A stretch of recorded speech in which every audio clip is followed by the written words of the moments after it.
Welcome back to the Energy and Natural Resources Committee. We're going to be hearing House Bill 1258. A few rules. We have a full room here and a lot of people. I'm going to allow an hour and a half of testimony. We're going to do about 40 minutes on each side with a little bit of timeline.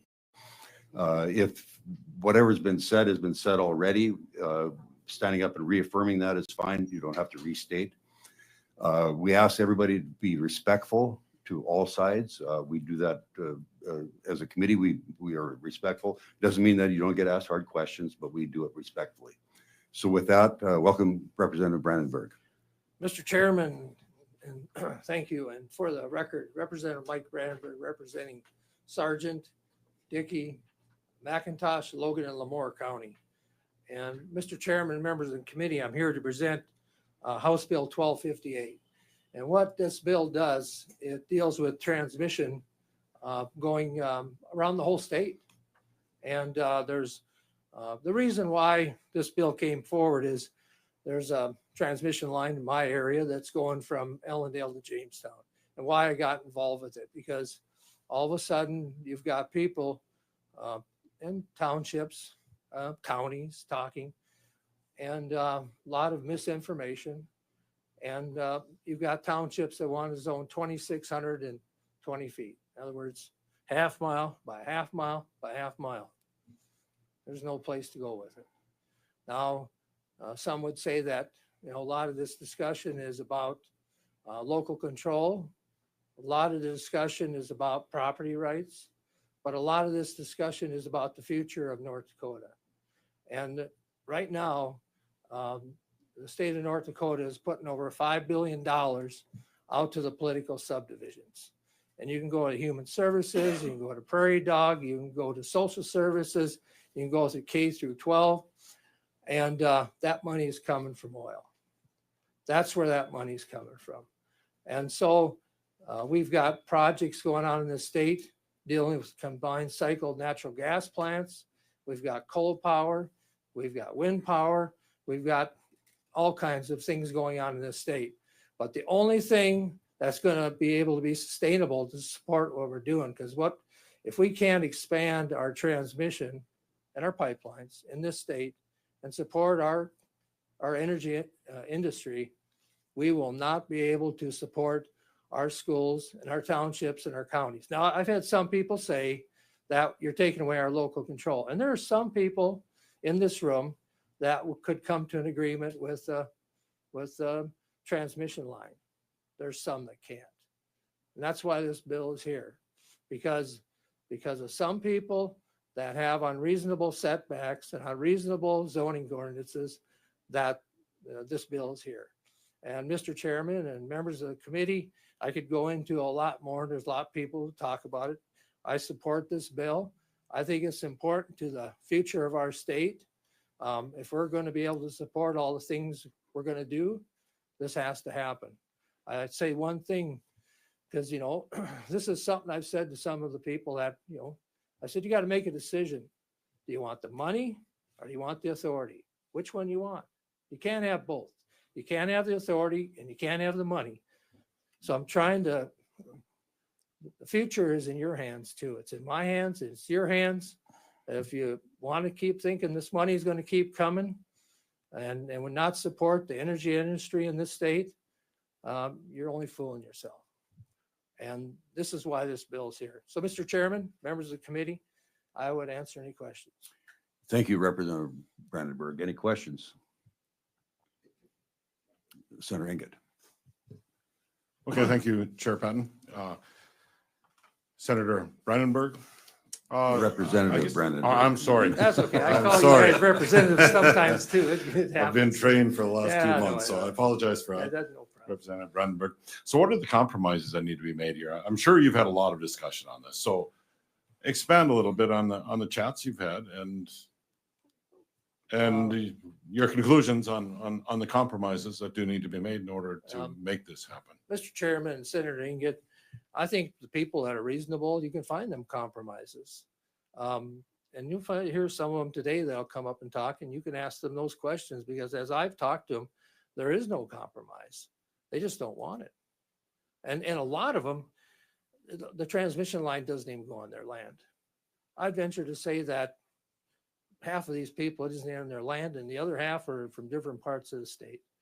And so I would tell you, Senator Inget, to ask him that question, because I can't get an answer out of him. I have had some good discussion with some people saying, why are you doing this, Mike? And I go, well, it's not because of you, because I know you could work this out and you could figure it out. But what about person A and person B and person C that are trying to do a 2,640-foot setback?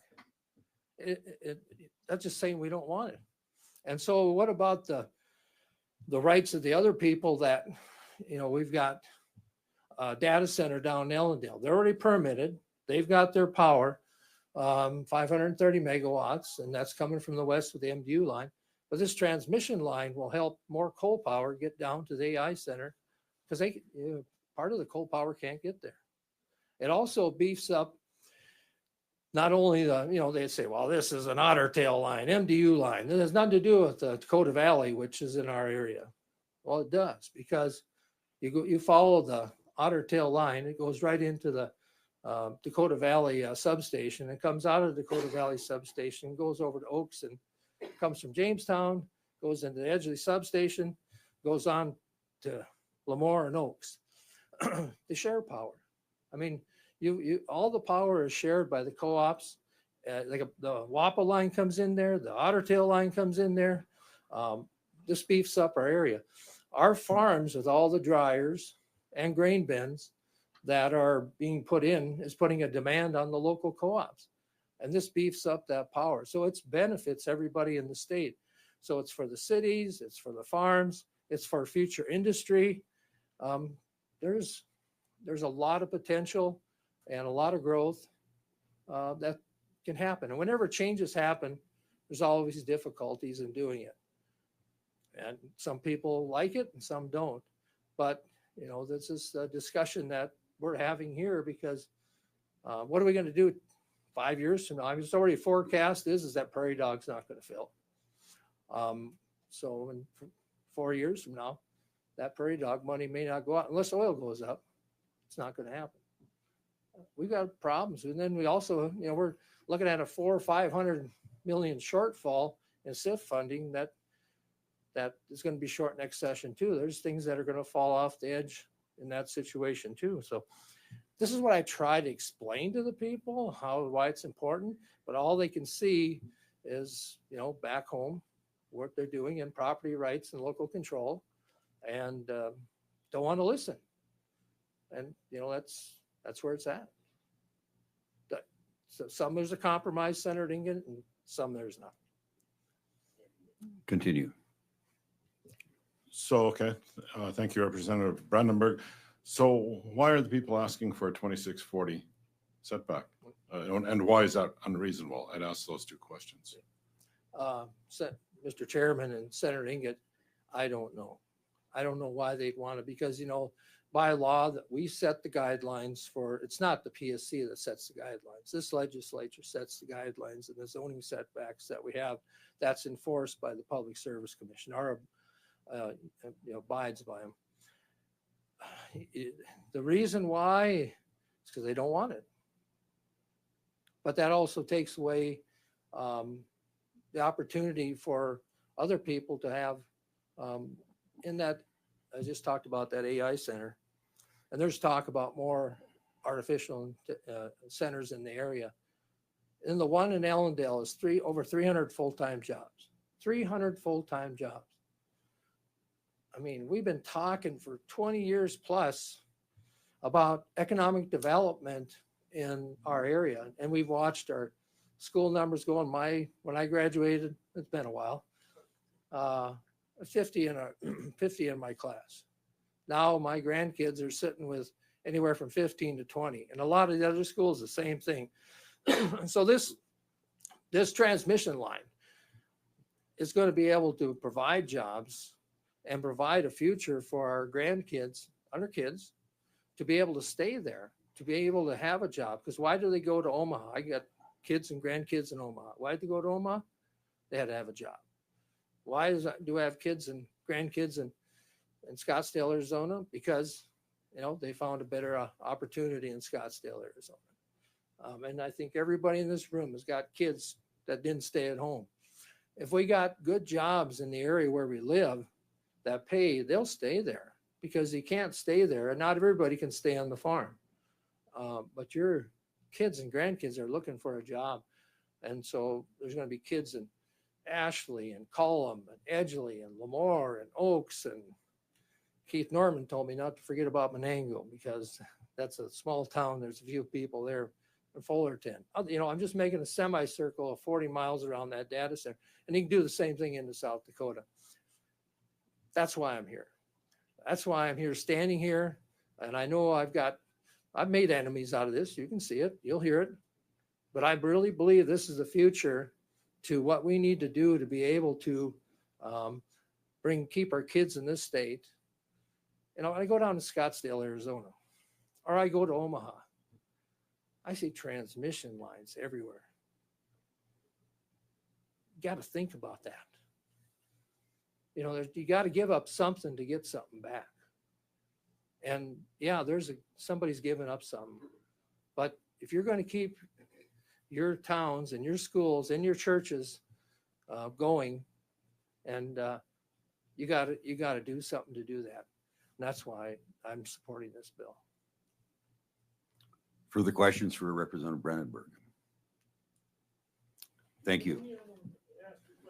No. Okay, thank you. Yep.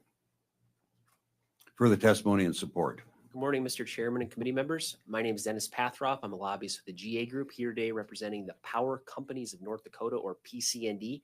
PCND is a coalition of the state's leading shareholder-owned gas and electric utilities.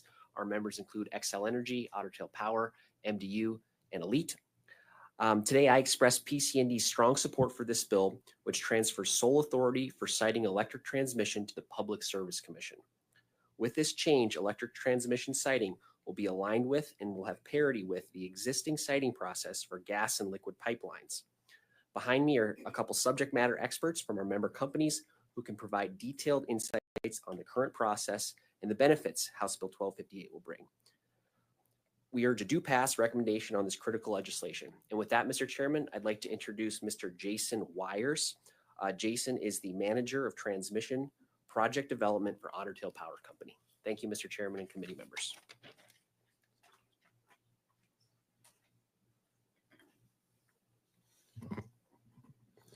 Good morning, Chairman Patton and members of the committee. My name is Jason Wires, and I serve as the Manager of Transmission Project Development at Otter Tail Power Company. I've been employed by Otter Tail since 2000, and I'm a graduate of North Dakota State University with a bachelor's degree in electrical engineering. I am also a registered professional engineer in the state of Minnesota. I have approximately 24 years of experience in the electric utility industry, with more than 22 of those years in electric transmission planning. In my current role, I oversee the permitting of transmission projects, which includes permitting transmission facilities at the local, state, and federal levels. In addition, I am responsible for developing agreements with our co-owners that outline the business arrangements for ownership, development, construction, operation, and maintenance activities. In my previous roles at Otter Tail Power Company, I was involved in transmission and distribution planning studies, transmission project agreements, regulatory proceedings related to permitting and cost recovery, as well as capital budget development and administration. I have experience throughout the various stages of project development, from conceptual planning all the way to taking a project through construction and placing it in service. I'm here today to testify in support of House Bill 1258. Importantly, lines 12 through 16 on page 1 provide that a state permit from the Public Service Commission for the construction of an electric transmission facility within a designated corridor supersedes and preempts local land use and zoning regulations, except for a deference to local political subdivisions on complying with road use agreements. Line 17 and 18 on page 1 provides that before electric transmission facility is approved, the commission would require the applicant to comply with road use agreements of impacted political subdivisions.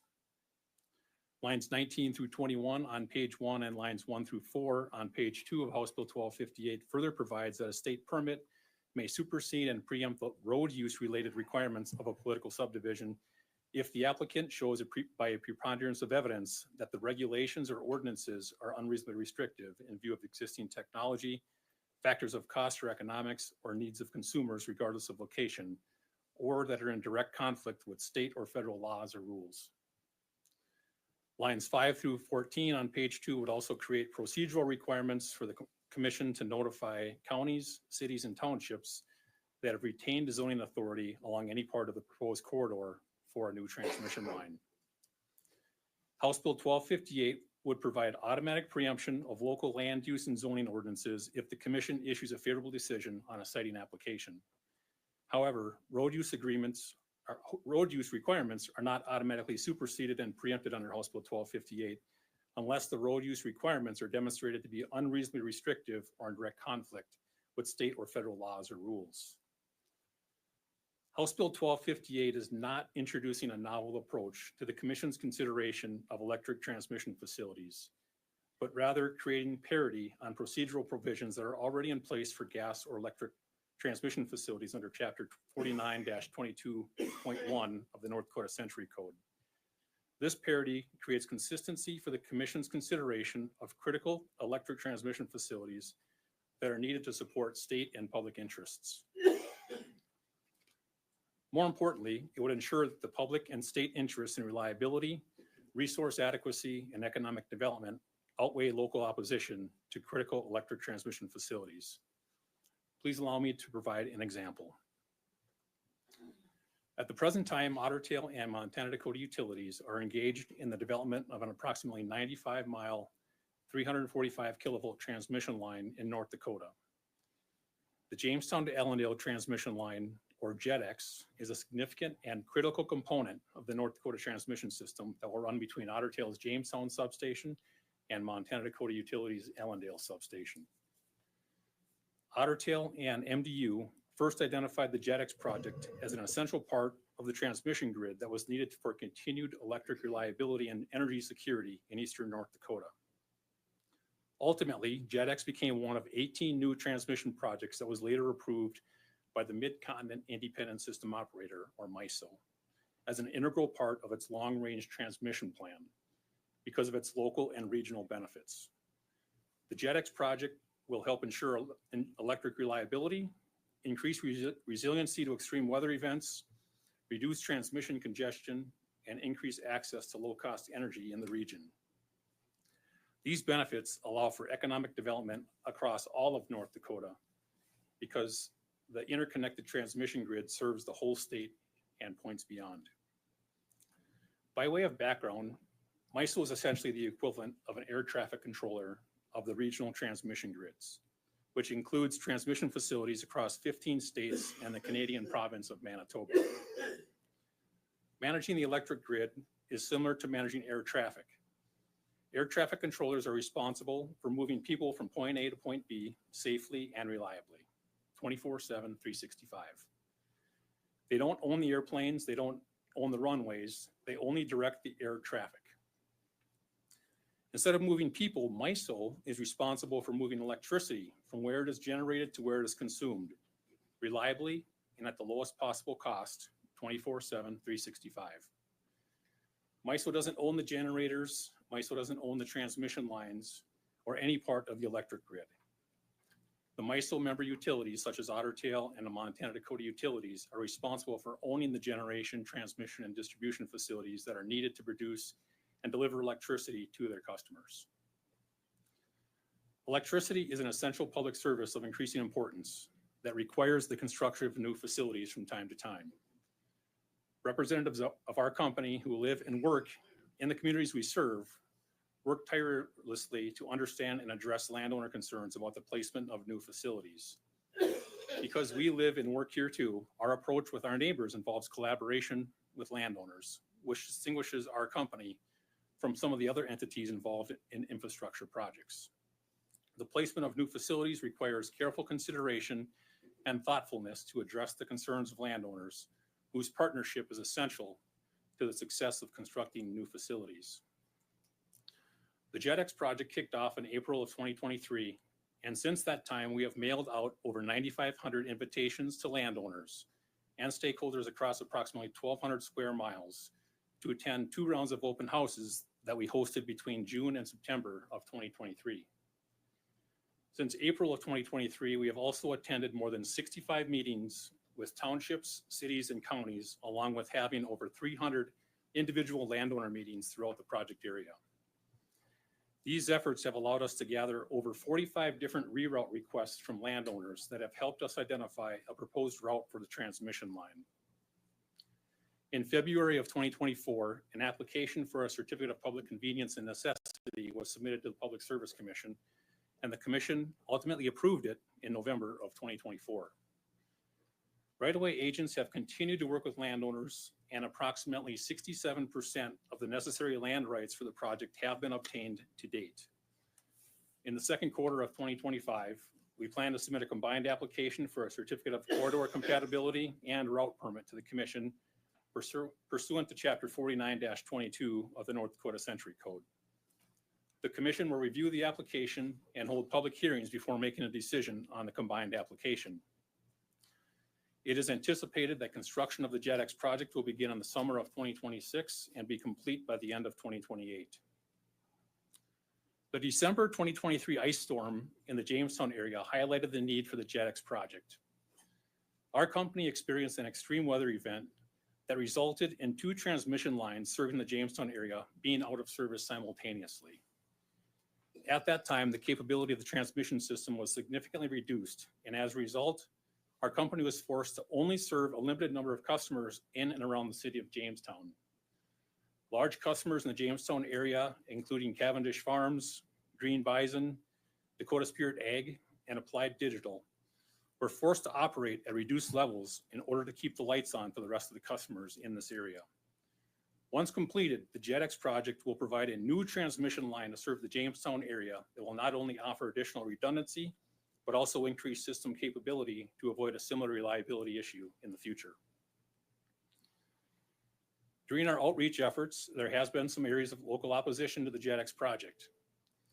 As Representative Brandenburg mentioned earlier, this has manifested itself in at least 2 townships in Stutsman County enacting ordinances now requiring a transmission line to have a 2,640-foot setback from occupied rural residences, unless a waiver can be received from the landowner.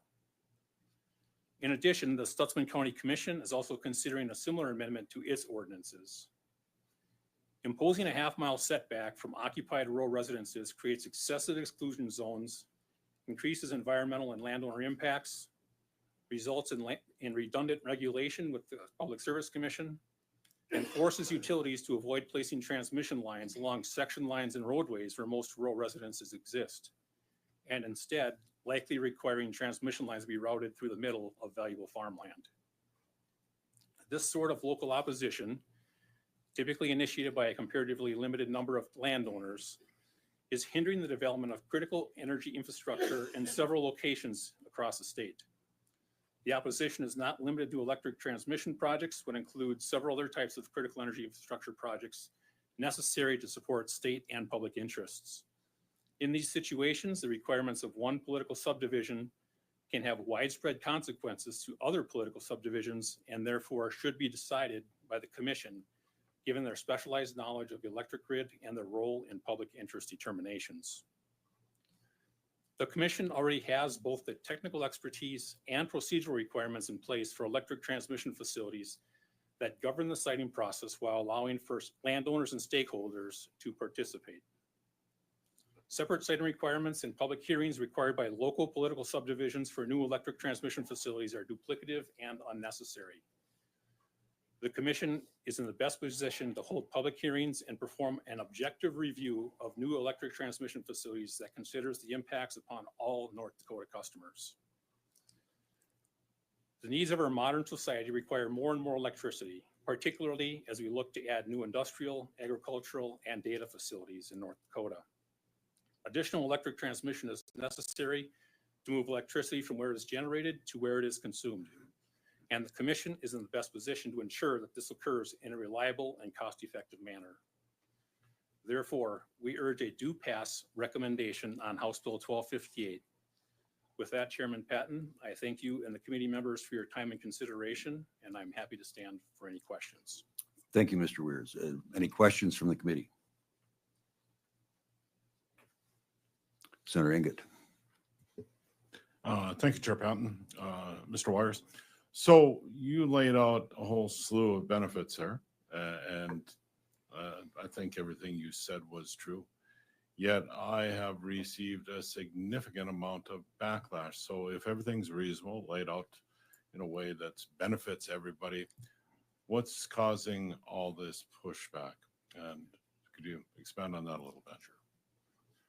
Chairman Patton, Senator Anget, I'd like to share with you that we are committed to working with landowners and the local political subdivisions when we route transmission lines to find the least impactful route that we can identify in collaboration with landowners.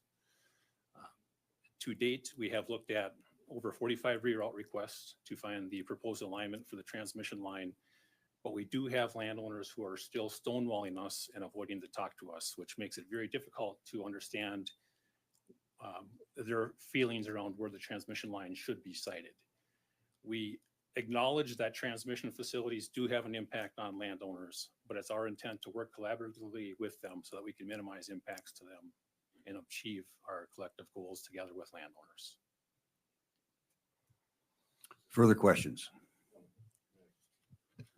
Thank you, Chair Patton. So you mentioned one of the things there, setbacks, 2640, and it seems reasonable to me. But I know also that even if townships or counties put rules in place and they're planning and zoning, that there are typically exceptions to the rule where the landowner, if he says, okay, I'll agree to a differing setback, that can be done. Would that be true in this case? Chair Patton and Senator Anget, we are familiar with the ordinances that have been put in place by both Corwin and Homer Township. And both of those particular ordinances require the 2640 setback requirement. And there is opportunities there for waivers if we need to be closer than that, closer than 2640 of an occupied residence. Those waivers are a tool that we could utilize to work with landowners. However, as we've looked at the area, the landowners in these areas own large tracts of land. And when we look at the 2640 setback, it's going to be the same landowners that we need to get an easement from for the 150 foot of right of way we need. And as we look in the future to engage landowners to use the waivers that are outlined in the ordinance, we have a suspicion that the waiver avenue is not going to be successful. Therefore, we need the Public Service Commission to be in the best position to look objectively at the impacts and benefits of these transmission lines and decide about the permits for these projects. Continue. Thank you, Chair. So this may be totally impractical, but I have to ask the question, is there no way these lines could be buried? And forgive my naivety on high power lines, but it seems like it might be a possibility. And I know farmers have a big problem with it because they can no longer spray their fields because they can't come in as planes. So I understand that angle. And I'm just wondering, have you researched other avenues in order to make this happen? Chair Patton and Senator Anget, burying transmission facilities at this voltage is infeasible for three different reasons, the largest being cost. Underground facilities of this voltage are typically 10 to 20 times greater than the equivalent overhead transmission line. Burying underground transmission facilities also causes larger landowner disruptions with having to disturb more land. And then thirdly, outage times can be much longer because it takes longer to identify a faulted cable, dig it up, repair it, and then restore it. So those are some of the challenges we have with undergrounding transmission facilities of this voltage. Granted, that can happen on lower voltage distribution lines, but at this voltage, it's infeasible. Senator Beard. Thank you, Mr. Chair. On these transmission lines that you're proposing to do, what's the footprint for each tower, if you will? And how many lines are you looking at running on this one transmission line? Sure. Chairman Patton and Senator Beard, the structures will require us to install a cement foundation, and we expect those foundations could vary anywhere in diameter from 7 feet to 14 feet in diameter. As you look at the structures themselves, they're proposed to be double circuit capable structures. So in the future, we could enable the ability to hang 2 circuits on these transmission lines. Initially, we're looking to install 1 circuit, which is comprised of basically 3 phase conductors with 2 overhead wires to protect against lightning. Continue. Thank you for that. So when you talk the concrete 7 to 14 feet, that's that's a single post structure, or is it multi-post structure? Is that 7 to 14 feet per? What's that look like? Chairman Patton and Senator Beard, that's one. That would be 1 foundation per structure, and we don't require any guy wires for these types of poles. It's going to be totally contained within that 7 to 14 foot concrete foundation. And I'll further add that these structures have the ability to be moved within the right of way, and we can accommodate span lengths between structures anywhere between 800 feet to about 1,200 feet between each other. So oftentimes if landowners have concerns with a structure being too close to a feature on their property, we do have some abilities to move those structures in line to assist with minimizing those impacts. Senator Gerhardt. Thank you, Chairman. Thank you, Mr. Weirs.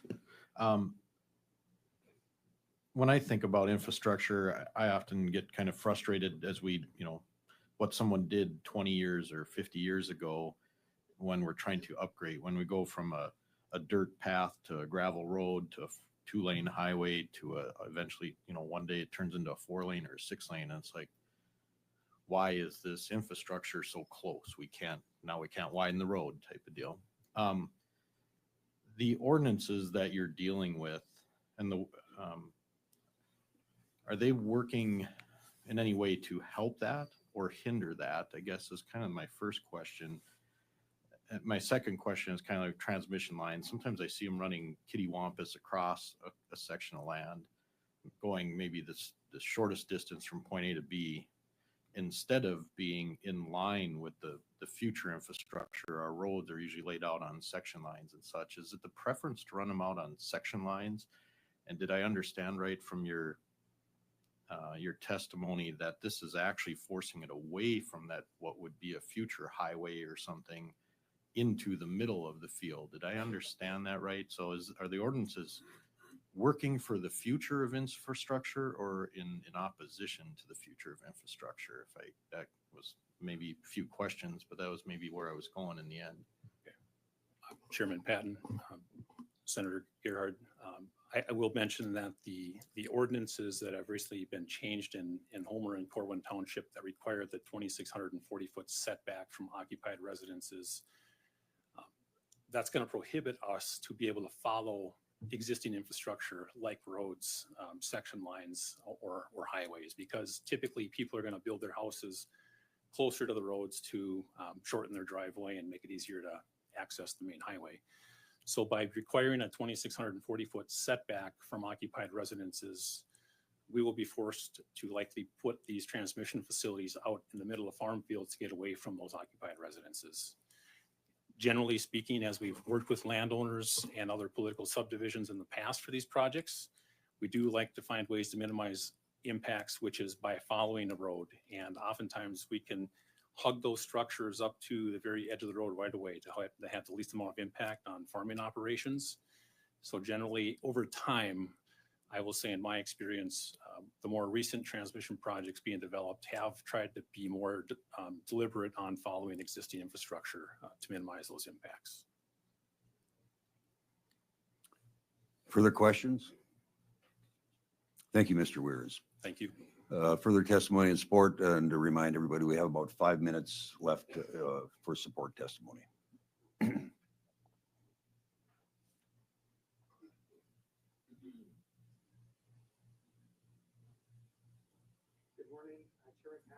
Is the speaker microphone on? Good morning, Chairman Patton, members of the committee. I am Justin Dever. I am a registered lobbyist for MD Resources Group, including its subsidiary, Montana Dakota Resource or Montana Dakota Utilities. And I'm here simply to introduce Rob Frank. Rob is the Director of Electric Transmission Engineering for Montana Dakota Utilities. So with that, Rob.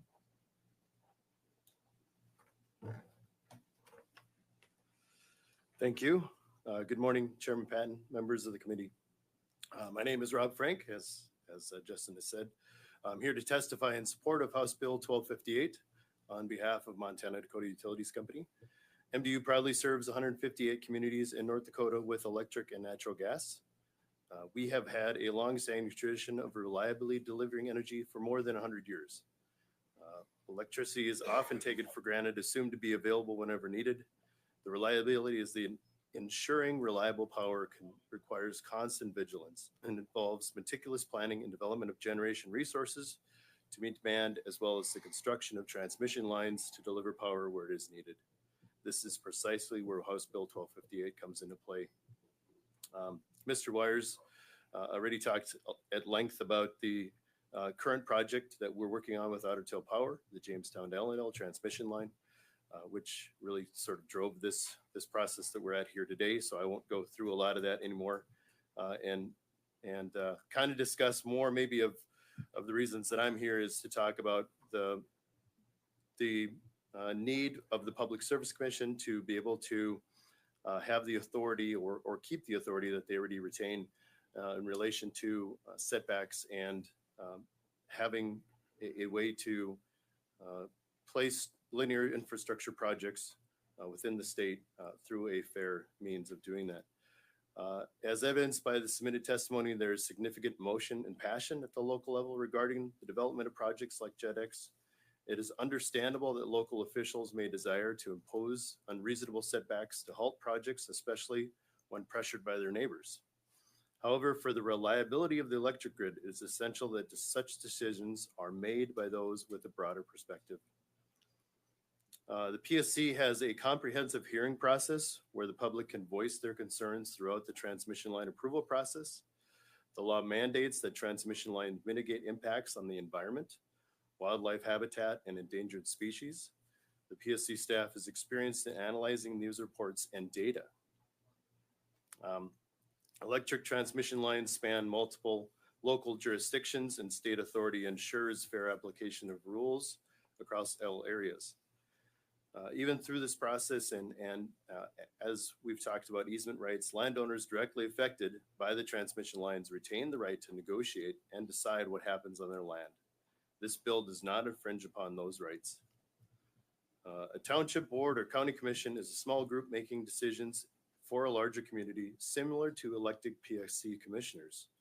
The difference lies in the broader view and expertise of the PSC. And the bill is not limited to this JetX project, although that is what's taking most of the attention right now, but it makes sense for all transmission lines to be developed across the state on a fair and consistent basis. And large transmission projects are not built for load. Regardless of their size, this is a higher level planning process where we take into account generation and load as a whole over a large geographic area. One of the things related to safety that has been brought up numerous times as well is that there's safety concerns with being able to operate or live and work around transmission lines. We have been building transmission lines for many decades. Transmission lines are safe and have a proven track record with no health impacts to those living near or working nearby. Farming operations have been successful around transmission lines for numerous decades, and we have seen no impacts, adverse impacts, or they would be well documented through the various means that we have of working with landowners. It's important to note that the process outlined in this bill is not new. It mirrors procedures already in place for other linear infrastructure projects, such as pipelines. House Bill 1258 aligns procedural requirements for electric transmission facilities with those for gas or liquid transmission facilities, providing consistency and certainty. It offers appropriate state level oversight while ensuring reliability, resource adequacy, and promoting economic development. I respectfully urge the committee to recommend a due pass on House Bill 1258. Thank you, Mr. Chairman and members of the committee, for allowing me to speak to you today. I'm happy to answer any questions. Any questions from the committee? Senator Gerhart. I'll try and be quick, Chairman. Thank you, Mr. Frank. We're kind of hearing about unreasonable setbacks. And it's been stated that there's a 2,640 foot setback. Maybe I should ask the engineer who was up prior, but what is a reasonable setback? We're dealing with a large one, but just to give us perspective, what's a reasonable one in your opinion, or if you're aware?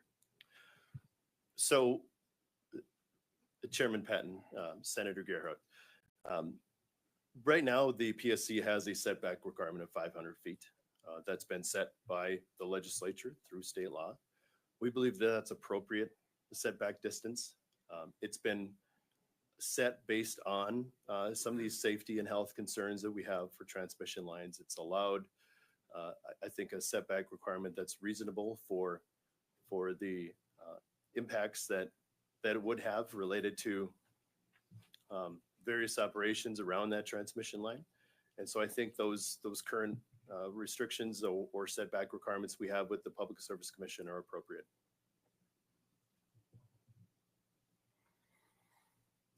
Okay, I'm going to allow an additional 5 minutes on the support side, and we'll also grant that on the opposition side due to the questions from the committee taking up so much time. So any further questions for Mr. Frank? Thank you. Oh, Chair Patton, since you gave us 5 minutes, one last question for you then. Don't want to waste it. we have So- other people. Thank you. Yeah, it'll be a quick one. So I just put myself in this situation. I just built a brand new home and it's less than 5 years old and it's about 500 feet away from the roadway. So I guess for me, 500 feet and having one of these transmission lines, I wouldn't be too happy about that. It seems like 500 is just a little bit too close for my liking, at least. Have you heard that in feedback from the people you've spoken to about this? Because, and again, that's me. I'm not saying that's everybody, but that's me. So could you expand on that a bit? Chair Patton, Senator Inget, the landowners that are opposed to this project, they do believe that is in unreasonably close.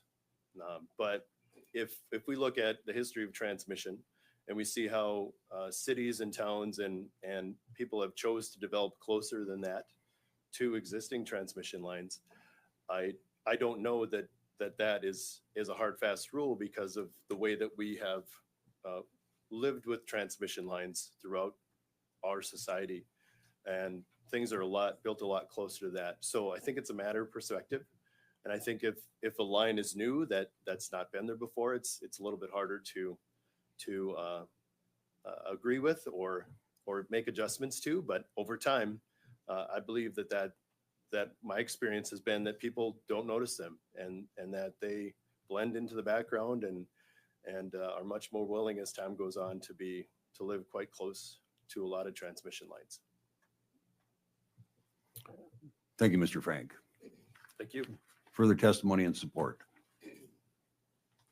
Thank you. For the record, Chair Patton and committee, I am Claire Vigasaw, the Executive Director of the North Dakota Transmission Authority. And the authority is actively engaged in seeking ways to improve the North Dakota's energy export capabilities along with transmission capabilities within the state. Accordingly, we believe the legislature should strongly consider any legislation that ensures regulatory and permitting environment within North Dakota that is predictable and stable across the state without the imposition of varying standards of development by local governments. Most strategic transmission projects don't happen just in one county or one township. They traverse the state, and to encourage the economic development and the development of transmission in North Dakota for reliability, resiliency, growth of the grid, the legislature should support clear, objective, statewide standards for development. As we've already heard, the Public Service Commission is well equipped to host fair, objective, publicly accessible and technically accurate proceedings for transmission projects. The authority is also an important voice for North Dakota throughout the various RTOs that cover North Dakota, MISO, and SPP. We play, as a transmission authority, an active role in advocating for North Dakota's needs in those markets. MISO and SPP have both recognized the state level importance of a strong, reliable grid, which, as we've informed the committee earlier this session, involves many new transmission projects. Building out these projects of importance to the grid becomes much more difficult if the local government impose varying, in some cases, prohibitive standards of development. Perhaps I should emphasize that it is the RTOs, MISO, and SPP that manage the development of the transmission grid for North Dakota. They are charged with keeping the grid reliable and affordable. They continuously study congestion issues, load growth, generation interconnections, queues, and identifying weak spots in the grid and grid additions needed to locate both generation and new load. Because neither transmission or generation can be built quickly, they have a tremendous burden to accurately forecast and plan to keep the lights on. When they identify a new transmission need, they give notice to construct. Typically, and most often, the incumbent utility does that. So what I'm seeking to communicate with you is that new transmission lines are not randomly or lightly considered. They have been studied deeply, and when given notice to construct, they are keeping the lights on to our farms, our homes, and our business and industry. In conclusion, North Dakota is blessed with abundant resources, from our farm commodities to coal, oil, gas, and wind. We have what others in our country and world need.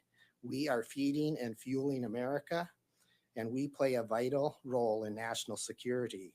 We must build infrastructure systems to get our products to market, to keep the lights on, and that includes roads, railroads, pipelines, and transmission grids.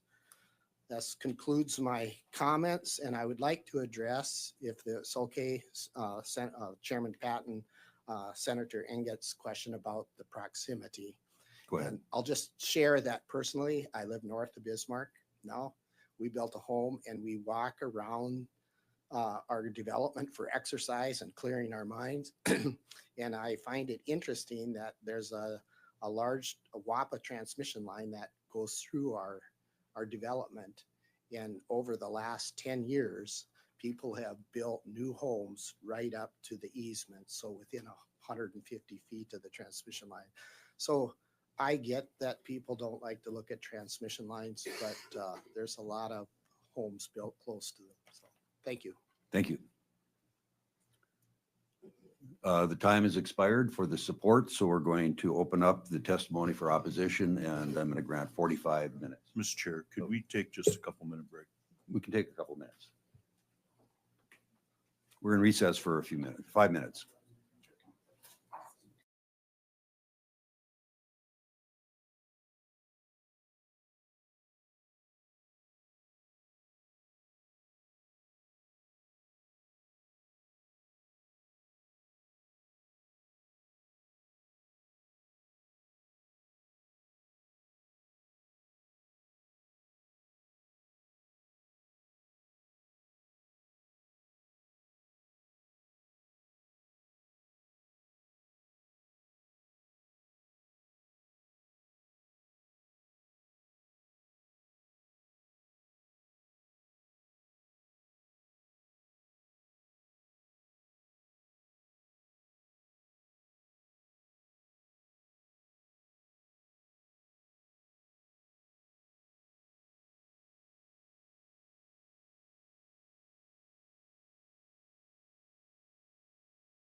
Senate Energy and Natural Resources will come back to order.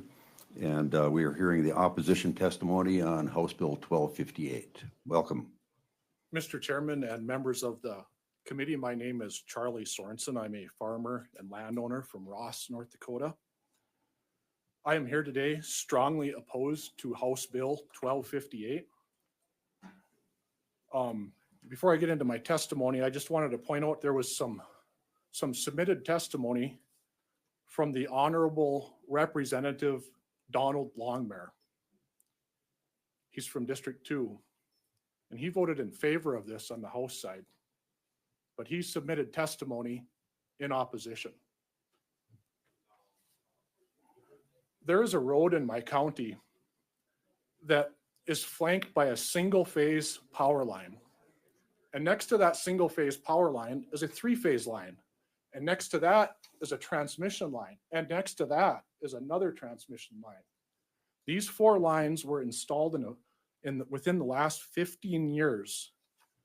Yet in that same 15 years, the road was rebuilt, and then it was paved, and then it was paved again, all while staying in the same footprint and on the same easement. Roads become bigger, better, and faster in this state without new easements, while transmission lines gobble more and more land. Building a new line after a new line, after a new line, and after a new line is simply not sustainable. I have been a panelist on the Midwest Governors Association's Mid-Grid 2035, which is a regional, multi-state and planning effort. As the chairman of the Montreal County Planning and Zoning, I have seen many applications and approvals for transmission lines.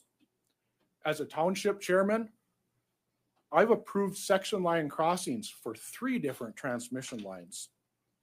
As the chairman of my county's soils committee, I've seen a reduction in usable farmland due to new transmission lines and facilities. As the chairman of my local ambulance district, I've worked to maintain staffed paramedics and first-rate equipment in case of any injury along these high voltage lines. And as a landowner, after necessary testimony and negotiations, I have signed easements for a 230 kilovolt and a 345 kilovolt line across my land. This bill would largely turn over the control of local zoning to the Public Service Commission. I testified in front of the PSC when a transmission line without an easement was proposed across my property. I was told by the PSC they don't get involved in easements. They only are involved in environmental issues. In this case, the PSC allowed an incomplete application to be heard as it was lacking the easements of several other landowners. PSC hearings tend to drown out any opposing views by beginning with hours and hours of scripted and prepared testimony by the pro side in hopes that the opposition will give up and leave. The PSC does not understand local conditions, local codes, and local comprehensive plans. Under this bill, the local political subdivision shall provide a listing of all local requirements. My planning and zoning board places its land development code on the website for everybody to see. And applicants are then charged a fee once they submit their application. This fee covers administrative costs for the application, for things like providing the requirements to the applicant, among other things. There is no provision in this bill to reimburse the local political subdivisions for their work in providing these requirements. This clearly constitutes a theft of services by the state. Taking over by the PSC is simply less efficient. This bill would require at a minimum for the 3-person PSC board to learn local controls, local codes, the comprehensive plan, and to review past minutes. For past minutes tend to carry as much weight as the code itself, so therefore they need to be included. If efficiency is paramount, this bill should be amended to give the PSC approval process to the local political subdivision. The locals already have regular hearings. The hearings are closer to nearby residents and landowners, and their meetings would have a much lower carbon footprint than the PSC hearings that require travel back and forth to Bismarck. This bill is unnecessary as we have a permitting system currently that works very well. Step 1, negotiating routes and easements with landowners. If necessary, could be possible eminent domain use there. Once that is complete, we go to step 2, and that is obtaining a local conditional use permit. It might even require a variance, but that's all done in step 2. Once that is complete, then the transmission line company can go to the PSC for approval. It's important to follow these steps sequentially as changes may occur during the negotiation phase due to rerouting of the line and things like that. And this would result in necessary alterations that would need to be made to the conditional use permit and the PSC application. Eminent domain possibly can be an option for the power company when they encounter unwilling landowners. But I must highlight, wind farms do not have eminent domain power, and every one of them in North Dakota has built transmission lines to their wind farm. Individual ownership and property rights are older than our state and our country. William Bradford, one of the original pilgrims, witnessed his fellow pilgrims produce meager amounts of food for the Commonwealth. This socialistic system required food assistance from some friendly and benevolent Native Americans. Seeing these problems, Bradford developed a system of individual ownership in which each pilgrim owned their own land or business and benefited directly from the product of their own toil. Soon, food production increased, starvation ended, and our modern day system of owning property and property rights was born. Now, after more than 400 years, House Bill 1258 attempts to remove our tried and true system of individual property and property rights. Later, during the American Revolution, British soldiers assumed the right to use our property and homes. This unjust act resulted in the Third Amendment. House Bill 1258 attempts to do the same as the British. Use our property and homes as power companies wish. Approval of this bill will only sprinkle the seeds of a revolution across our state. We all make bad decisions from time to time. After all, we're all humans and we're not perfect. The higher road means admitting that you've made a mistake and reversing your position. For those who support this bill, I forgive you, but only after you reverse your position on 1258. Please forward House Bill 1258 with a do not pass recommendation and then defeat it on the Senate floor. And Mr. Chairman, I stand for any questions. Thank you, Mr. Sorensen. Senator Beard. Thank you, Mr. Chair. Mr. Sorensen? Yep. Is that right? You're from the Ross area. Yes. Okay, so Montreal County. Yep. Having been involved in this process with transmission lines and dealing with permitting, what are the setback requirements that you have put on within Montreal County, or at least within your township? So our township doesn't have, Chairman Patton and Senator Beard, our township doesn't have zoning. We lean onto the county system. And the main setback that we have, and now remember, setbacks are determined by your comprehensive plan, not here. The locals determine what your setbacks are going to be. And based on our comprehensive plan, based on the needs to have infrastructure for travel, we pushed a setback against a road by 150 feet. And I believe that's the only one that we have listed. After that, we would defer to the state setbacks. So what that does, it actually kind of creates a problem different than we see in other areas. We don't want to see power lines along roads in a lot of cases because they're too far back. They're into the farmers' fields. But we have another problem, and that's pipelines. And pipelines and power lines can't go together. They just can't. In fact, when they cross a pipeline, they have to bury a trench full of copper to handle some sort of a fault that could happen.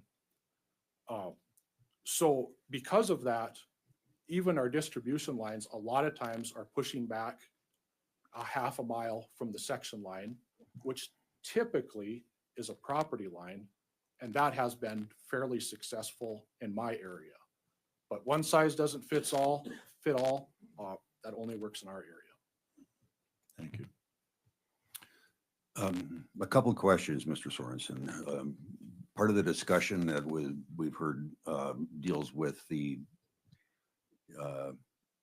what was called unreasonable setbacks of 2,640 feet, which effectively pushes it into the middle of somebody's field if they're going to comply with the setback.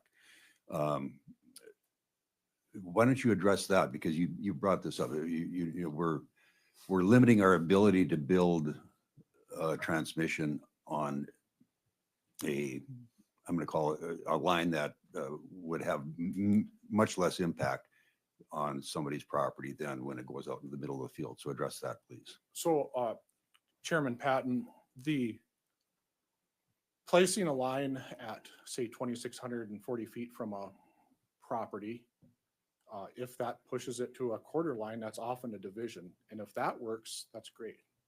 But it would push it beyond the quarter line because the home is not built. It looks like we might have to go one step farther then. The next, there's another section after that, and there's another one after that, and another one. So if I was in this business, and I'm not, I would take every residence and draw a half-mile circle around every one of them, and I look at the map and try to figure out where I can put it. And then if I think I can find a route, then I will approach the landowners and see if I can get any traction. And then if that doesn't work, I may have to reroute. I heard earlier today, we were talking about somebody discussing 40-some reroutes. On the line that is going to be built on my property this summer has had, when it was submitted to our planning and zoning, it had over 50 reroutes. That's a standard. You have to reroute these things because there's things that jump up. I'd like you to address the challenges of patchwork ordinances versus uniformity in ordinances on how to successfully build infrastructure. Well, I guess where they're really uniform is in a country that doesn't really exist anymore. It's called the USSR, because we were under one central government where everybody had to follow the same rules. Part of being in this country and in this state is our individual ownership of land. And that means my area is going to be different than Red River Valley. I don't have drainage ditches. I have rock piles. They have drainage ditches. And therefore, you must have you're going to have individual differences without question. To just sign into something because we think everybody should be the same, we lose our identity. I'm a North Dakotan. I'm a former roughneck. And That's what makes me. And I don't want to change that. And we can go back to our comprehensive plan and we will see that in there. Our comprehensive plan is different than McKenzie County's. You guys are right next to us. And we're individual. You have more of a grassland county. We have a less of a grassland county. That's just one thing I can think of right away. We both produce probably a similar amount of oil, but we are not the same. And therefore, we are going to have different requirements. As the notion goes, federal, state, and local. Zoning is local. Further questions for Mr. Sorensen? Thank you. Thanks. Further testimony in opposition?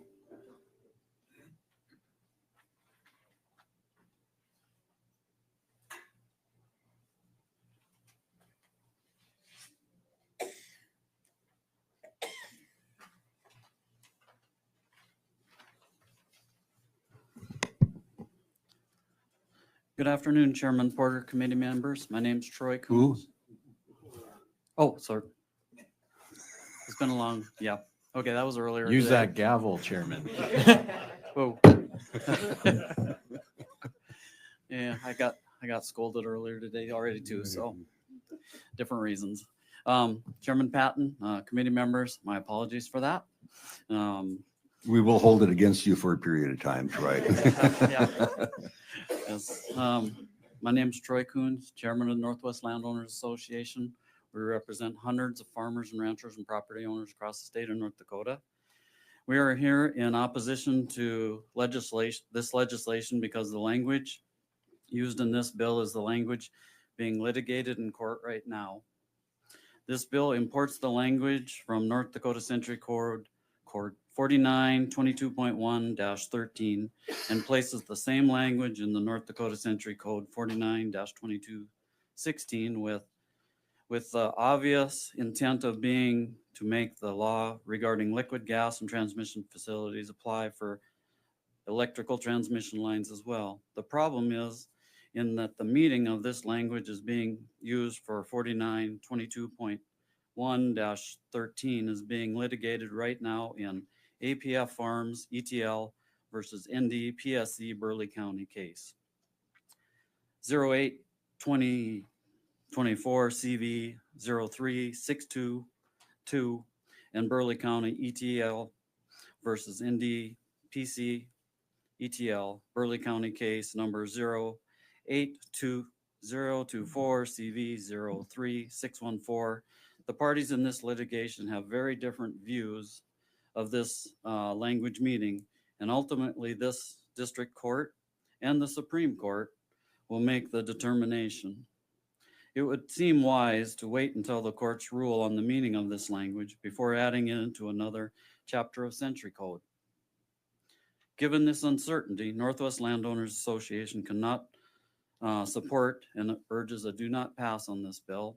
I do have our legal counsel here that will explain some of that to you. And I heard earlier in the day that this gives clarity, but to me it gives uncertainty. So with that, I would introduce Derek Broughton and I'd stand for any questions. Any questions for Mr. Coons? Seeing none? Thank you. And my apologies again, Chairman.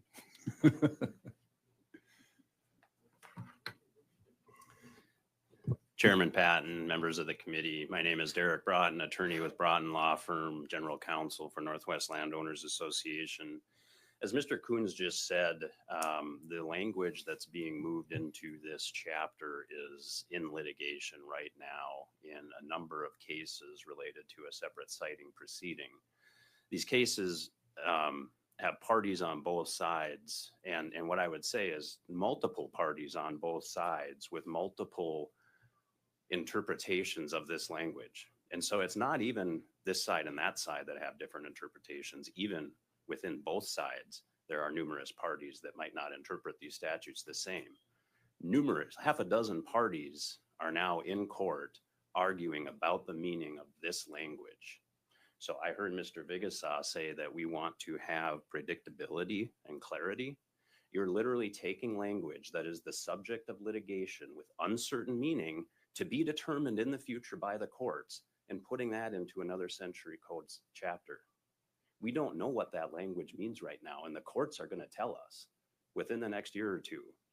And until they do, we don't know what it means because it's up to the courts. And so if you put this language into that chapter, I'm telling you right now, we don't know what it means. And it may or may not do what you want because the court, in my view, will go my way. And if it does, this doesn't mean what you think. And it doesn't help. The court may go the other way, and then maybe it does mean what you think. But either way, putting policy aside, passing a law that is the subject of current litigation and the meaning of which has not yet been determined seems like bad policy making because you don't know what the policy is because it'll be determined by the courts. The other thing I want to say is I saw a project come through recently, the Grid United project, and they put in a transmission line, came through Morton County where I live. I had a group of landowners I was representing them, and I passed them off to some other attorneys, the Bud Phelan law firm who handled a group for that. They did it right. They showed everyone how to do it. Because what they did is they went out before anyone talked about any easements. They went out and just talked about the route. Just talked to farmers about the route. What do you think about it? And they did a lot of reroutes before they ever talked to anyone about easements. They figured out where to put their line. And then the easements they signed are actually recorded in Morton County, and you can go look at them. And they are excellent easements for landowners. I told that, I didn't even represent landowners on it because I passed them off to another firm. And I told that company, let me know when you go into your PSC citing proceeding because I'll come and testify for you. Because I've never seen a company do it right and that well. But it can be done. I watched them do it.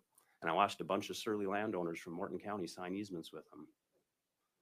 So it can be done. It's harder, takes longer, it's more expensive. Property rights are important too, though. Questions for Mr. Broughton? Senator Gerhardt. Thank you, Chairman. Mr. Braun, you bring up that this language is under current litigation, and I appreciate that take on it. On one hand, that gives me reserve. And on the other hand, anything and everything we put into Century Code can be threatened with litigation and the question of the outcome. And so I don't know if you can shed any more surety as to your thoughts, but as someone who's tasked with trying to write law, is there a way to make our language more clear and here as to our desire? And maybe not necessarily in favor of one way or the other, because I see you nodding, but I would appreciate some help if there's a suggestion that way. But to kind of threaten that this is under litigation, anything we put in law can be litigated and attacked in that manner. So, Chairman Patton and Senator Gerhardt, I agree with you on that. But my point with this is that whatever anyone's intention is here with this law, whatever they're trying to accomplish, what I'm saying is you don't know if that's what it's going to accomplish because this particular law and all, like word by word, that language is wholesale transported from the exact language being litigated in open litigation right now. And so I do think this is a different situation than just passing a law and saying, sure, someone can litigate the meaning of that law. What I'm saying is that what this bill is about to do is take language and put it over here in this chapter to accomplish a policy goal. But we can't know if it's going to accomplish that policy goal because there are parties in court right now arguing about what that language means, and they all disagree about it. And the court's going to rule on that. And we know that's going to happen. And it might not be what the people in this room think that language means. And so my point is come up with clear language where everybody can agree we know what it means. And so I think there's different issues here. There's policy issues, but there's also a legal issue, which is that if your goal is to make clear policy and have predictability, that's not what this does. This creates wild unpredictability because you literally have no idea what this language means until the courts rule. And so I'll say also as a lawyer, the language is not clear. And so I do think that language could be written clearly to accomplish whatever the policy goal is. Again, and I may disagree with the policy goal, but I'm just saying as a matter of law, this isn't a clear way to make policy because we don't know what policy is going to come out of this. The courts do, and they'll tell us sometime. Mr. Rutten, I'm going to agree with Senator Gerhardt that we cannot hold up our policy decisions based on some future decision regarding a lawsuit. We have to keep moving forward as a state related to that. But in the context of what you just stated, obviously there's an opportunity for you to provide language that would be clearer in your mind that we could consider. Well, and Chairman Patton, I'd certainly be happy and willing to work on that. I think what would need to be clear though, and maybe is not clear right now, is what is the policy goal here? Are we trying to take away local control? Are we trying to provide local control that is administered by the PSC? And so that's another thing, is I haven't heard what the clear policy goal is here. Are we trying to remove all local control? Or are we trying to give local control that is simply administered through that PSC process? That's what I seem to be hearing here, is that we want the PSC to administer local control. And so my point is simply that whatever that policy choice is that's being made, I honestly don't know what it is, but it's unclear whether this language will accomplish this policy, that policy, or that policy. And we're going to find out in the next year. And I think that's different than saying the legislature needs to move ahead with making policy, because again, it's very rare that you are passing a bill with language that is literally the subject of existing litigation right now. Further questions for Mr. Broughton? Can I Senator follow up? Gerhardt.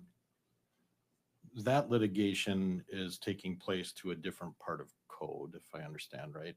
I'm not a lawyer, and the running joke around here yet anyway is the running joke, but the ruling on that, you're saying it's direct similar language, but does that ruling actually apply in this scenario? Because would it apply to this case, or would it just be grounds for a future case? Because if this is in place as to different circumstances, a different part of century code, it doesn't necessarily mean that what they rule over there is going to directly immediately apply. Am I misunderstanding that, or because it's a different part of code, even though it is same or similar language? Chairman Patton and Senator Gerhardt, it's my opinion that the courts will look at this bill and the language that comes out of this bill precisely the same way that they look at the language in the pipeline chapter. If there was another suit brought, or would they automatically apply it? I mean, only if someone brings a suit and they're trying to figure out how to apply it? Maybe, maybe not. Sometimes courts will take that step, and it depends on what's been challenged. But what I can tell you is that if the court rules, for example, that in the existing cases, this language means X, there is no doubt that the language in House Bill 1258 will mean X as well. Because what 1258 does is make that section on electric transmission facilities identical to the pipeline version. But the court wouldn't apply it until someone brought suit on a transmission line. Is that correct? Chairman Patton, Senator Gerhardt, probably. Sometimes courts issue opinions and put into the opinion something we refer to as dicta, but it is possible that a court could comment, for example, in an opinion that this is what this language means. And by the way, there's a new section of the Century Code that has the exact same language. And if they say that in that opinion, then it does apply. But what I'm saying is if it doesn't apply, it'll be the next case that comes up that will go that way, because that's how stare decisis works in this country. Further questions? Thank you, Derek. Further testimony in opposition?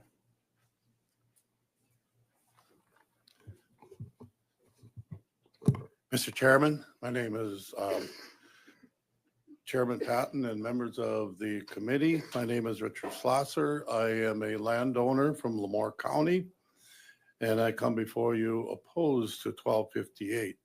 I did submit electronic testimony, made a mistake on the first one. Go to the second one that I've submitted there.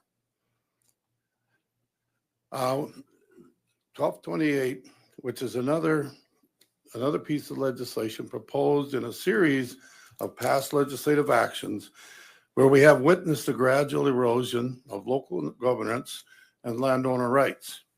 Specifically, those proposals over the years have picked winners, namely utilities, and losers, the landowners. Just like the previous speaker said, and you walk back 400 years in history, I would just like to go back 12 years to 2013 legislative session, when Senate Bill 2209 was introduced, a bill that would expedite condemnation proceedings. In section 49-2207, the old language said that a utility may not begin construction of an energy conversion facility or transmission facility in the state, or exercise the right of eminent domain in connection with that construction without first having obtained a certificate of site compatibility, et cetera, et cetera, et cetera. That language is struck in 2209. So if you look at that section of code now, it does not have that exercise of right of eminent domain prior to the issuance of a permit. Another section of that code also said that if a route permit is required under section 49-2207, the court may order the taking by eminent domain, conditioned on the receipt of the route permit, which again, under that section of the code, the power of the court was enabling legislation that would allow the utility to seek court interference. The bottom line, the expedited process gave preference to timeliness of the construction of the utility over the extension of the timely due process of the rights of landowners. Another one was the 2017 legislative session when 2286 was passed, striking existing language which originally stated in section 4922-16, a certificate of site compatibility for an energy conversion shall not supersede or preempt any local land use, zoning, or building rules, regulations, or ordinances, and no site shall be designated which violates local land use, zoning, building rules, regulations, or ordinances. In 2286, shall was replaced with may, weakening the political sub's ability to regulate land use and the landowner's right to self-determination without outside interference.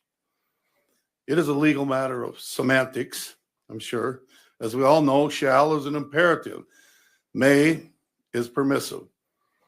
During the 2019 session, House Bill 1386 was passed. Section 3 of that bill stated specifically, the commission may not identify prime farmland, unique farmland, or irrigated land as exclusion or avoidance areas when evaluating and designating geographic areas for site, corridor, or route suitability.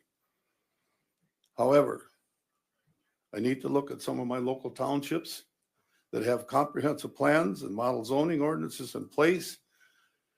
Those predate that legislative action.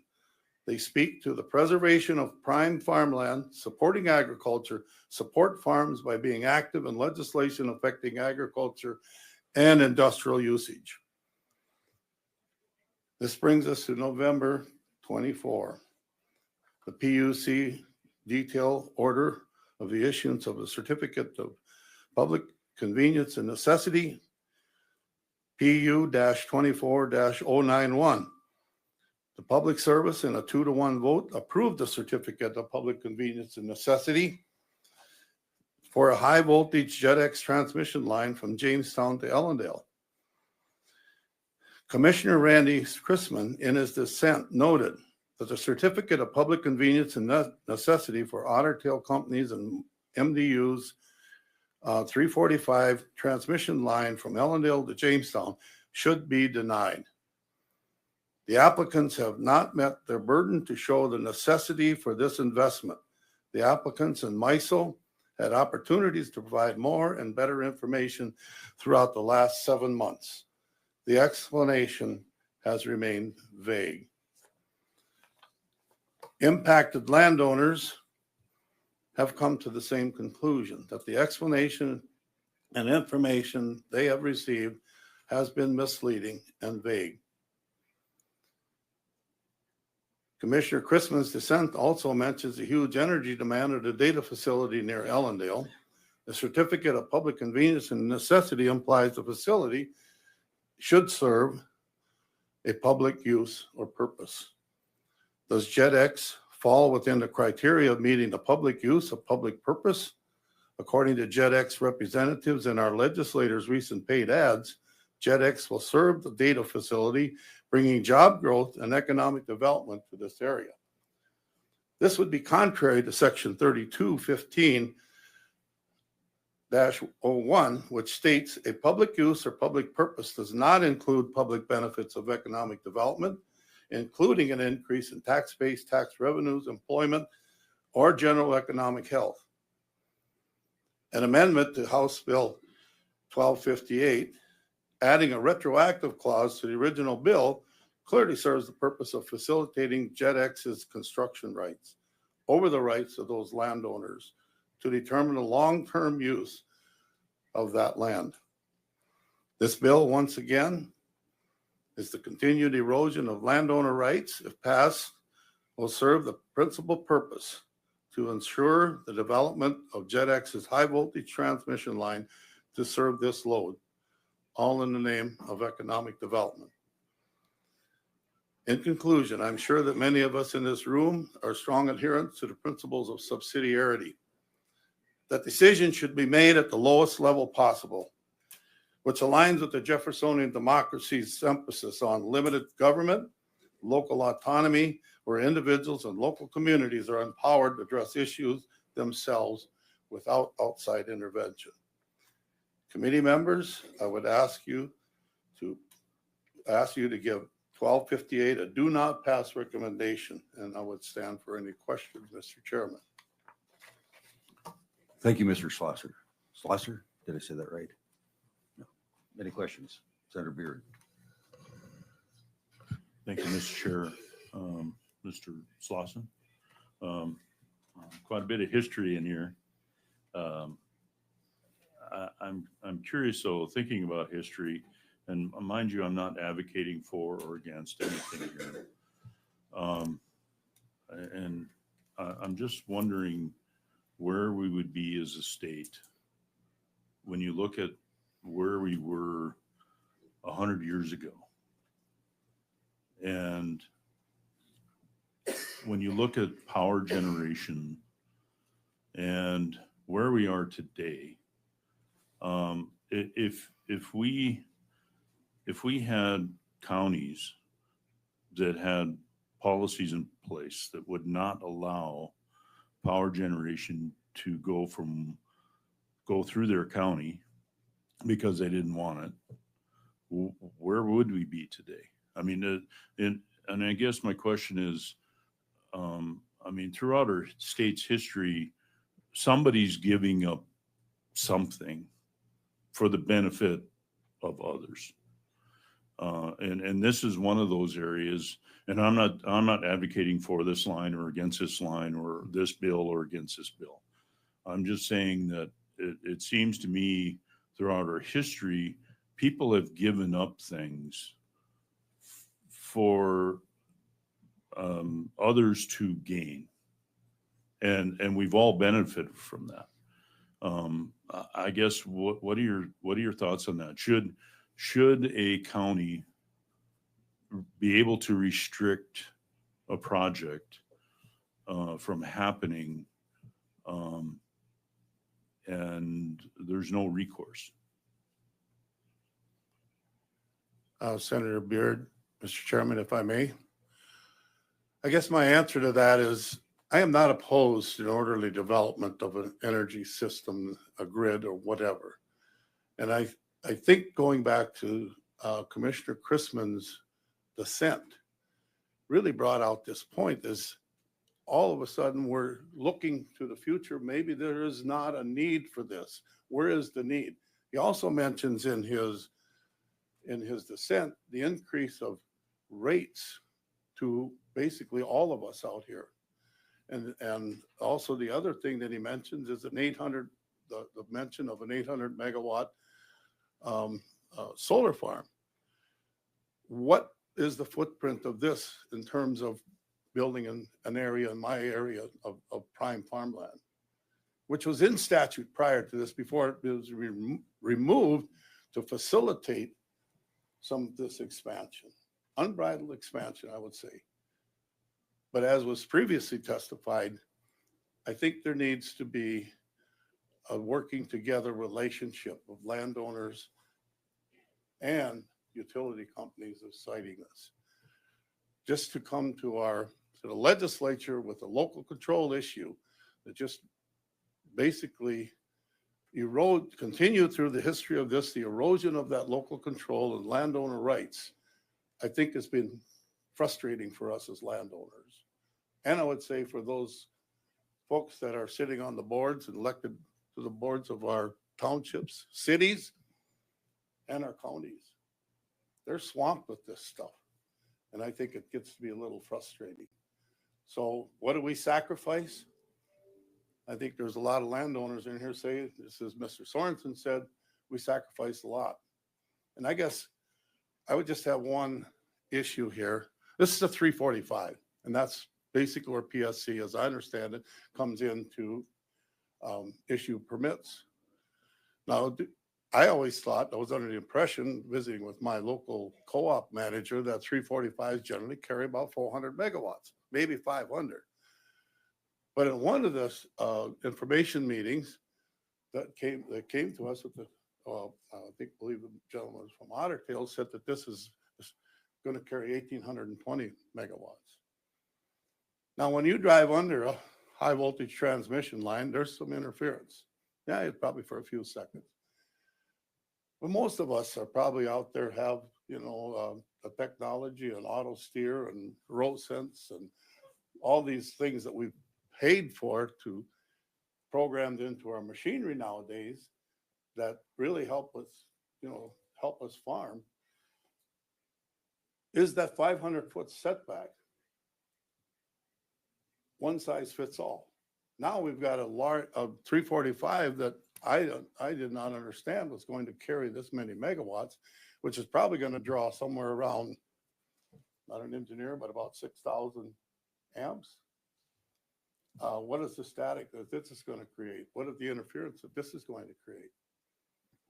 So again, I think local political subs, landowners need to have a say-so in this, because one size fits all probably is going to be detrimental to individual farmers.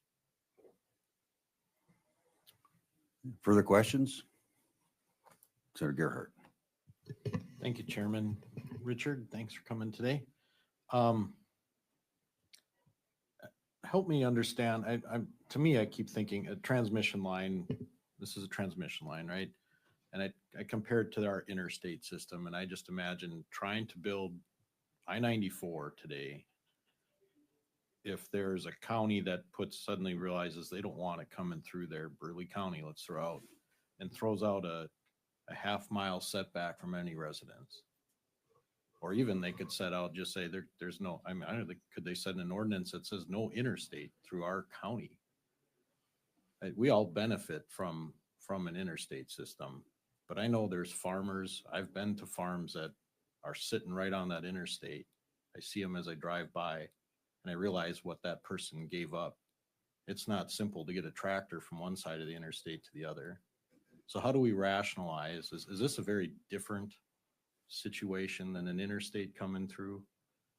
Or how do we balance that so that there is the ability to transport? Like, to me, this is transporting something just like the interstate does. And we all tend to benefit, but there are some that it's a major inconvenience for. I get that. Senator Gerhardt, Mr. Chairman, if I may. Go ahead. I guess I would point to the original language that said we need this project, in order to be permitted, must be of a public benefit, serve the public purpose. And I guess many of us question whether this is to serve a meter, or is it going to really, what they originally said to us when I went to the original meetings, was to enhance reliability and resilience in the MISO footprint. And that would be probably to some states to the east of us. But that narrative seemed to change, especially when we looked at some of the things that Commissioner Chrisman mentioned in his dissent, also which the proponents of this bill mentioned in an ad that went into our local papers, the need to serve this data center, which led to us, a lot of us questioning whether this was going to serve a public purpose. And again, as I quoted in some of the previous language, that public purpose did not include those benefits of, economic benefits, tax base, employment, et cetera, et cetera. So we're trying to set policy though, not just on one line, but we're dealing with electric transmission, right? Which if I understand electric transmission, which I'm not an expert and I'm trying to understand it right now. Electric transmission is essentially the intent that it benefits many, right?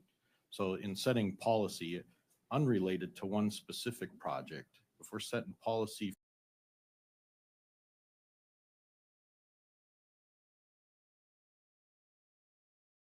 for electric transmission, in this case, that's what, if I understand right, that's what we're trying to do and not look at one specific project. And I guess, is that what we're running up against? Are we running up against ordinances that are set up to try and stop one specific project? Or are they set up to provide for good growth, for the public good? So help me understand that part of it, I guess. Or is this, you're talking about one specific project. We're talking about policy related to all transmission projects, are we not? Senator Gerhardt, Mr. Chairman, if I may, I think the amendment speaks to that specifically,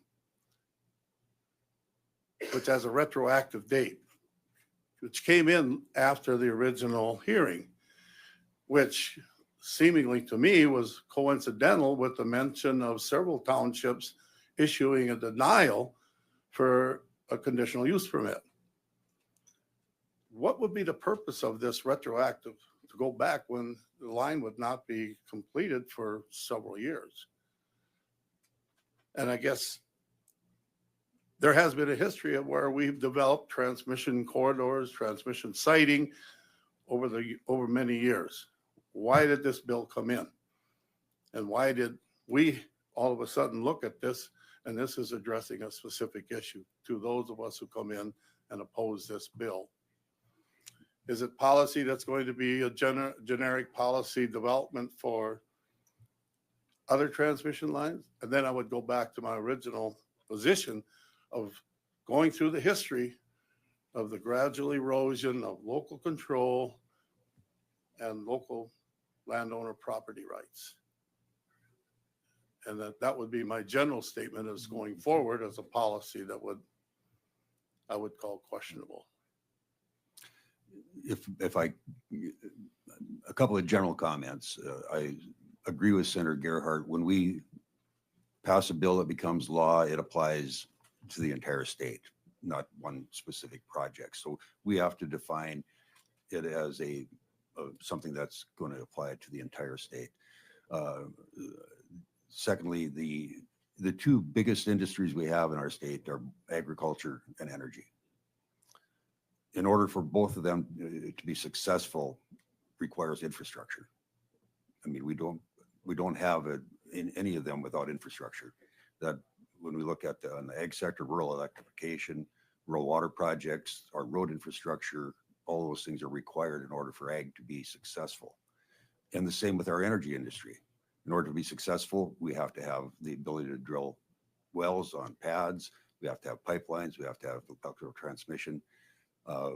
We have to have compressor stations. We have to have gas plants, and we have to have the ability to move that out of the Bakken or out of coal country to other places. So all of the concept of our state is ag and energy, and it requires infrastructure in order for those goals to be reached. And that's the challenge that we as a committee are dealing with right now, is how do we functionally allow those industries to flourish? It's going to take land use. So that's my general comment. Did I give you a few minutes to respond? And we're getting really short on time. So if you could be brief in your response, they'll give the rest of the people in the room the opportunity. Thank you for your time. Further testimony in opposition.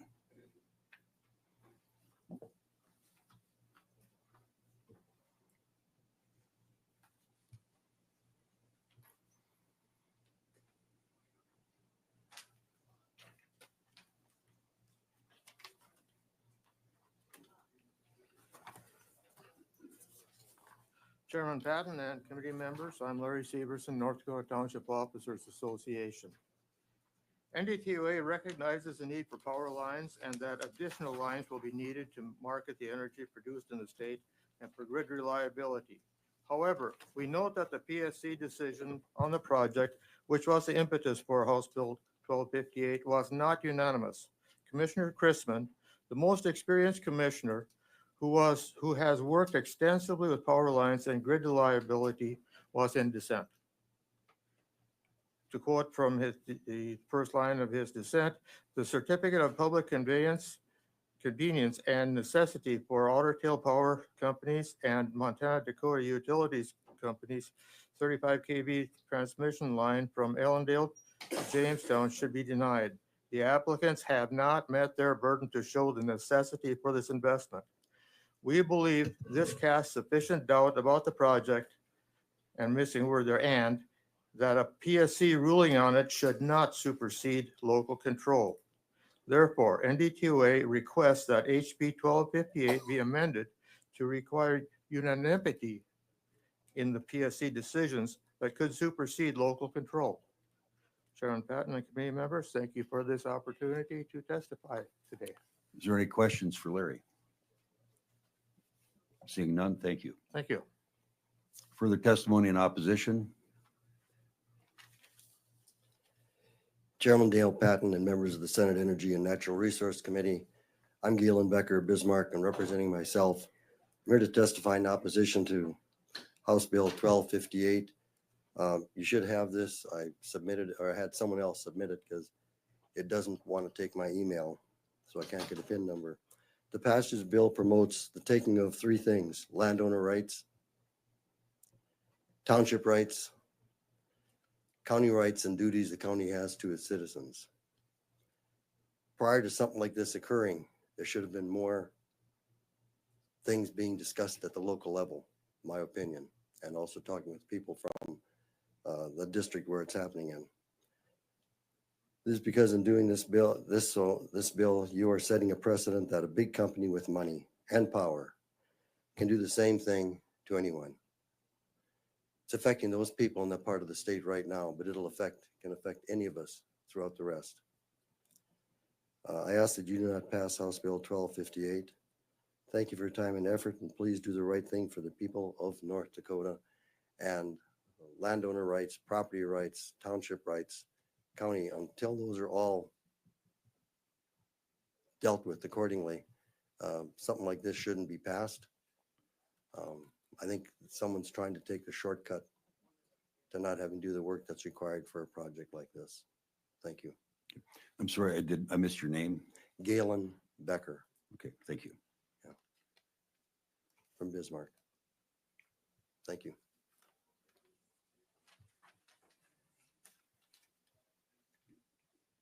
Further testimony in opposition.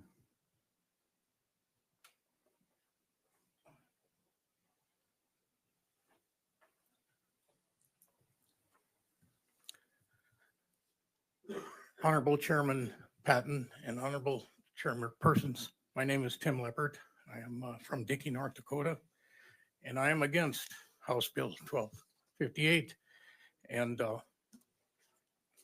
House Bill 1258 was introduced by Representative Brandenburg in response to Stutzman and Lemoore County's township efforts to protect their citizens from high voltage power lines, wind farms, solar farms, and AI data centers. The Otter Tail and MDU have not been honest or transparent with their landowners, counties, townships, or public service commission concerning their JetX Jamestown to Ellendale power line project. Reference Stutzman County public meetings with County Commission, MDU, and Otter Tail. Lamore County Townships, Wayno and Willowbank, public meetings with MDU and Otter Tail. The Public Service Commission, Randy Chrisman said in his letter of dissent, and I quote, "Throughout the last 7 months, the explanation has remained vague.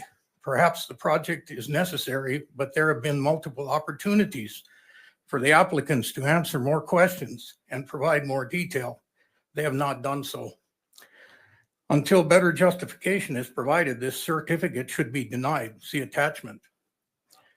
So now state legislators are sponsoring legislation that enables takings of private property and seeks to take away any local government control. This is unconstitutional and will be challenged in court on many points, including due process and the taking clause of the Fifth Amendment. So I would like to ask you, honorable senators, why has this legislative session been part of the most intense effort ever by our representatives, to introduce bills that will take away property rights and severely limit or eliminate county and township government in favor of corporate interests? I can only draw one conclusion from all this. Someone or some entity has an agenda for our state, and they must take away property rights from the citizens and eliminate local government to accomplish their goals. Thank you, and I'd stand for questions. Thank you, Mr. Leopard. Any questions? Senator Gerhardt. Thank you, Chairman. Thank you, Mr. Lippert, for your testimony. Leopard, sorry. Yes. I said Lippert. Leopard. Yes. I've got a question about item number 3. On your testimony here, it says that this legislation enables corporate taking, or is it not referencing this specific legislation, or is it referencing just any legislation? It says that it enables corporate takings of private property and seeks, so I guess what part of this legislation, help me understand that part, is allowing for corporate taking of private property? So I understand. I'm referring to legislation that's come before, that's been brought forward here this session that does these things. Not this specific legislation we're dealing with here. Just so I'm not missing something in this It legislation. will, if these power companies have to go to eminent domain to do what they want to do. If I can ask the chair, I mean, is there anything in here dealing with eminent domain? Am I missing something? I believe this bill specifically deals with zoning, Okay. not eminent domain. Okay. Thank you for coming today. Further questions? Thank you. I believe we're out of time, unless there's somebody that has a very brief statement that they'd like to make. My name is Darren Orr, and I did submit my testimony. I had no intention of testifying here today. I do feel like we're part of the reason we're here today. Our township was the one that enacted the 2,600 foot setback. So I'd open up for questions. It was never, ever, ever about protesting a project. It was about protecting someone, and that gentleman sits right here. That 345 foot, 155 foot, 15-story tower was placed outside his house. And if it wasn't for our township, with all due respect, nobody from the state or the PSC would have protected his home. The 2,600, our township gives him variances. All that means is he gets to be at the table. He gets to be notified. That's all we're asking. Keep it away. They have the option of bearing it. I get it. It's about economics. That's a choice. Minnesota is doing it. Why can't we? If we want to be a leader of this state, then let's take the technology that's available with local townships and protect individuals. Many of these farms have been there for generations. 2 years from now, our farm will be there for 100 years. We don't have the liberty to move like somebody in town. And you talk about zoning, a city is so well protected, commercial, industrial, residential, multi-unit residential. Mr. Bigasol chose to live by a power law. We don't get the option to move our farms. We were doing this out of respect for neighbors and a community. And it does come down to the community no matter what, because we knew about it before anybody in this room or state knew about it. And that's all I want to say. But it's probably, I open up for questions. How's that? So. Any last questions? Senator Garrett, knowing that we're at 12 o'clock, we have fourth session in 29 minutes. Real quick for clarity, you said a tower was placed next to, it was set to be placed or it actually was? It was set to be placed. Okay, And he does, so everybody clearly understands. It only needs to be 500 foot from a house. He did not have, it wasn't touching his land, right? So as the landowner, I get the money and I place that tower. He gets nothing except to live with that tower for the rest of his life. And we as community members thought that was wrong, absolutely wrong. That's something so big. The PSC 500 foot setback was put in law back in the 80s. There were not 155 foot, 345 plus KW power lines being placed by people's homes. There's a big difference, a big difference. That law is outdated. That's all we're saying. 2,600 foot gives them a variance. It doesn't say you cannot come through. It just says he gets to be at the table, and guess what? He might get a little money for it. But for him and his family to live with that for the rest of their life, we felt they should be entitled.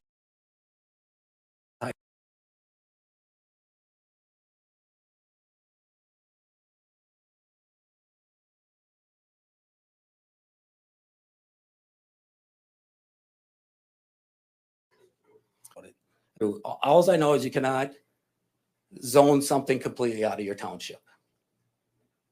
Okay, so we knew we couldn't zone it out completely. So we put in a 2,600 foot setback, and a half mile, in my opinion, is still way too close. Most tree claims in the country are 50, 60 feet tall. These are 150. These are not subtle infrastructure. So we gave them the option. Like I said, there's three options. Get the easement. Even without that, they could have came through. Get the easement from the people that aren't notified. Stay 2,600 feet or bury it. If that's such an important project for this state of North Dakota with billions of dollars I've heard talked about, then if it costs them a few million or 500 million to do some of these things where people have to be impacted generations, you got to think about the future generation. I'm doing it because it's 2.5 miles from my house. Sure, it's on some of my land, but he wasn't the only one. There's 4 or 5 homes in the 2 townships. That's all I'm saying. I think if you truly believe in your community and heart and what you want it to look like, how do you say I'll take it and stick it to him? That's all it was for. so one last one. You mentioned burying it was another option. Does the setback change if you bury it versus put it overhead? No, they could. I mean, that was the option. Either right. bury it. Does the setbacks No, change? So the setback's still the same. Yeah, it would change. So if they bury it, they don't need to keep it 2,650 feet. So the setback is different. Correct. That was their option, Okay. Or they could pay or keep it on the initial line and just let him know, and he's the one who will give the conditional use variance, correct? Thank you. That helps Yep. me understand better. Thank you. Okay. We are out of time. Appreciate everybody participating in this. And if you have any additional comments, feel free to reach out to the individual legislators, senators, and provide them. So with that, we'll close the hearing on 12:58.